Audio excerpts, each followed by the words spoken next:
Ndugu zangu waandishi wa habari, leo tumewaita hapa asubuhi kwa ajili ya kutoa taarifa ya kazi ambazo zinaendelea kufanywa chini ya Wizara ya Madini kupitia kikosi kazi ambacho kimeundwa kwa ajili ya kudhibiti biashara haramu ya madini, vile vile kudhibiti utoroshaji wa madini ambao imekuwa ni jambo kubwa linalokosesha nchi yetu mapato.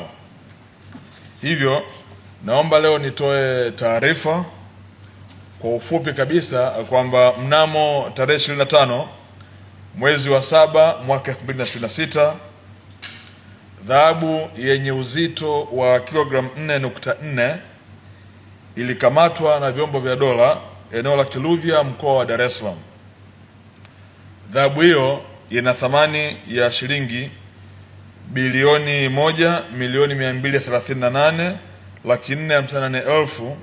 1,438,458,594 na senti 42. Wakati wa utoroshaji wa dhahabu hii, maana yake haikupita katika mfumo rasmi, na hivyo serikali ilikuwa inakwenda kupoteza mapato ya takribani shilingi milioni 108,365,127.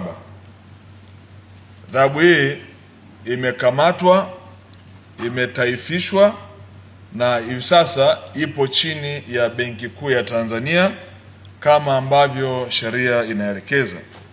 Ndugu zangu waandishi wa habari, naomba nichukue fursa hii kuendelea kuwakumbusha umma wa Tanzania na hasa wadau wa kwenye sekta ya madini kuendelea kuzingatia sheria, taratibu na kanuni zinavyoelekeza za biashara ya madini hapa nchini Tanzania. Hali hii ya utoroshaji wa madini inapelekea nchi yetu kupoteza mapato mengi sana ambayo mwisho wa siku yangekwenda kutafsiriwa katika kuboresha huduma za kijamii ikiwemo elimu pamoja na afya, kwa sababu fedha hizi ni fedha ambazo zinaingia mfuko mkuu wa serikali. Hivyo vitendo vyovyote vya kutorosha madini, maana yake unainyima haki nchi yako ya kuweza kuhudumia wananchi wake vizuri. Nataka nitoe rai kwa wadau wote wa kwenye sekta hii waendelee kuzingatia taratibu za sheria. Tutaendelea kuimarisha ulinzi na usimamizi ili biashara yote ya sekta ya madini ikafanyike katika vituo vya ununuzi ambavyo viko 117 nchini Tanzania na masoko ya madini 44 ambayo yamewekwa maalum kwa ajili ya shughuli za ufanyaji wa biashara ya madini. Mtu yoyote ambaye atakutwa na madini pasipokuwa na kibali maalum na hajapita katika masoko, atambue kwamba madini hayo ni mali ya serikali na yatataifishwa, yatahifadhiwa Benki Kuu ya Tanzania. Na zoezi hili litaendelea na limekuwa likifanyika maeneo mengi, na nazo taarifa nyingi sana za hivi sasa mbinu zimebadilika na hawa watoroshaji wameanza kutorosha kupitia vyombo vya usafiri. Mmeona kwenye zoezi hili huyu mtu katoka Kahama mpaka kuja Dar es Salaam hapa, na si mara ya kwanza. Hivyo naielekeza task force ya Wizara ya Madini kuhakikisha watuhumiwa hawa wanahojiwa vyema ili tumfahamu mtu ambaye anapokea madini haya hapa Dar es Salaam, ambaye ndo amekuwa chanzo na kichocheo cha mara zote kufanya biashara hii kupitia watu hawa. Lazima tutibu mzizi wa tatizo. Kuwakamata hawa ambao tumewakamata sio suluhisho, lakini walikuwa wanapeleka wapi ndo jambo muhimu sana.